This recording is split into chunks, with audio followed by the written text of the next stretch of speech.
Reaction না নিলেই নয় দীপাঞ্জন চক্রবর্তীর কাছ থেকে। কি বলবেন দীপাঞ্জন দা আজকে? আজ তো 14th ফেব্রুয়ারি। না কি বলবো, আর বলার তো কিছু নেই। এই তোমরা যে হতাশ হচ্ছ আমি দেখলাম বাংলার মুখ্যমন্ত্রীর বক্তব্য নিয়ে। কি এক্সপেক্ট করো? তোমাদের কাছে ভিডিও রয়েছে। সেন্ট্রাল ইসলামাবাদের মেম্বার পার্লামেন্ট সৈয়দ সাহাদউদ্দিন, সে যখন টিভি চ্যানেলে বসে বলছে যে 370 ফিরিয়ে আনবো আর কাশ্মীর আমাদের হবে ইনশাল্লাহ, তখন প্রশ্ন করেছিল যে কি করে এত কনফিডেন্ট।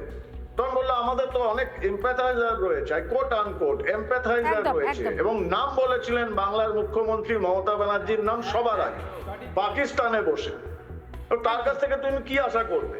দেখো, পুলওয়ামাতে নিঃসন্দেহে একটা ভুল হয়েছিল, কোনো অস্বীকার করার জায়গা নেই, কিন্তু যারা চিৎকার করছে তারা কি জানে যে অন্তত 14 জন ষড়যন্ত্রকারীকে ওই অজানা বন্দুকধারী বলো যাই বলো তাদের ওই 72 হুড়িকড়ির কাছে পাঠিয়েছে।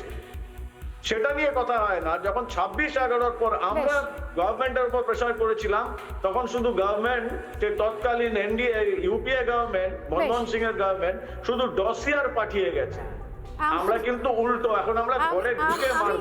এটাই শুনতে চাইছিলাম। আমাদের সময় যদি একদম শেষ হয়ে গেছে, প্রত্যেককে ধন্যবাদ জানাবো এবং নিঃসন্দেহে আবারও বলবো প্লিজ চোখ কান খোলা রাখুন এবং দেখুন আশপাশে কি চলছে, কারণ শুধুমাত্র আপনার ঘরের ভেতরটা দেখার নয়, আশপাশের দিকে তাকিয়ে দেখুন গোটা রাজ্যে সীমান্তে কি চলছে, তারপর সিদ্ধান্ত নেবেন।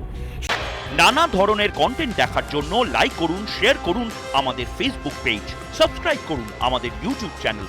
পাশাপাশি অন্যান্য ব্রেকিং নিউজের জন্য অবশ্যই চোখ রাখুন রিপাবলিক বাংলায়।